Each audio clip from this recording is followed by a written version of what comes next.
Hi hello सगळ्यांना, कसे आहात तुम्ही सर्वजण. तर आज मी तुमच्यासाठी घेऊन आलेली आहे एक चटपटीत, थोडीशी आंबट, थोडीशी तिखट अशी छानशी recipe sweetcorn chaat. Sweetcorn chaat बनवण्यासाठी खूप सोपे आहे आणि हे खूप हेल्दीही आहे. तर स्वीटकॉर्न चाट बनवण्यासाठी मी एका पातेल्यामध्ये पाणी घेतलेले आहे. पाणी गरम करण्यासाठी ठेवलेले आहे आणि इथे मी हे 2 मक्याच्या कणसाचे दाणे काढून घेतलेले आहेत. तर कॉर्न बनवण्यासाठी स्वीटकॉर्नच घ्यायचे आहे, कारण स्वीटकॉर्न कणसाचे दाणे हे गोड असतात, त्यामुळे आपला चाट खूप चटपटीत आणि खूप चविष्ट बनतो. तर हे पुण्यामध्ये मॉलच्या बाहेर हे स्वीटकॉर्न खूप भेटते आणि लोक खूप आवडीने खातात याला. संध्याकाळच्या नाश्त्याच्या वेळेस बनवले तर लहान मुले 5 मिनिटात हे सर्व खाऊन संपवतात. तर आता आपले पाणी गरम झालेले आहे, त्यामध्ये मी टाकणार आहे 2 चम्मच मीठ आणि हे पाणी आपण चमच्याने चांगले हलवून घेऊ. आता पाण्याला थोडेसे चांगले उकळी येऊन देऊ आणि हे सोलून ठेवलेले दाणे मी आता त्यामध्ये शिजण्यासाठी टाकणार आहे. हे सर्व दाणे आपल्याला चांगले 10 मिनिटं झाकण ठेवून बारीक गॅसवरती शिजवून घ्यायचे आहे.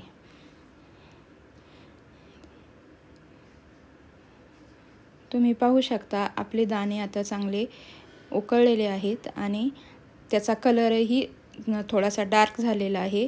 हे आपण आता एका चाळणीमध्ये टाकून त्याचे पाणी सर्व काढून घेऊ. खूप छान असे हे दाणे शिजलेले आहेत आणि त्याचा कलरही खूप छान दिसत आहे. एका पॅनमध्ये मी 1 चम्मच बटर टाकून त्याला चांगले गरम करून घेणार आहे आणि त्या पॅनमध्ये बटर गरम झाल्यानंतर त्यामध्ये आपण टाकणार आहोत हे शिजवलेले दाणे. 2 ते 3 मिनिटं आपण त्याला मधून हलवत चांगले परतून घेऊ. आता आपले बटर आणि दाणे छानपैकी मिक्स झालेले आहे. आता हे सर्व मिश्रण आपण एका भांड्यामध्ये काढून घेऊ. हे स्वीटकॉर्न मी आता एका भांड्यामध्ये काढून घेतलेले आहे आणि चाट बनवण्यासाठी आपण आता त्यामध्ये टाकणार आहोत बारीक चिरलेला कांदा, बारीक चिरलेले टोमॅटो,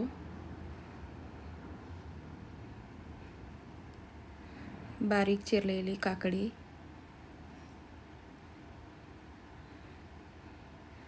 बारीक चिरलेली थोडीशी तिखट अशी हिरवी मिरची, लाल मिरची पावडर, चाट मसाला, मिरेपूड आणि काळे नमक.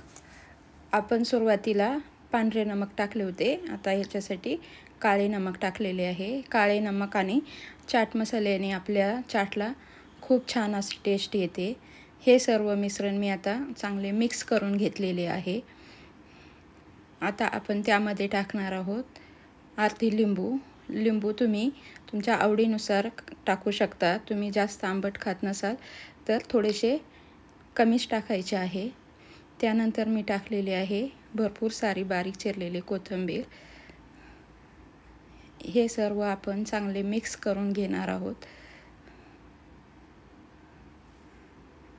हे सर्व खूप छान तयार झालेले आहे आणि कलरही खूप छान दिसत आहे.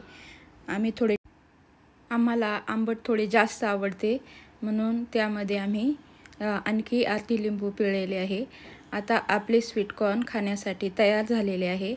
ते आपण प्लेटमध्ये काढून घेऊ आणि छान असे त्याला सर्व करून घेऊ.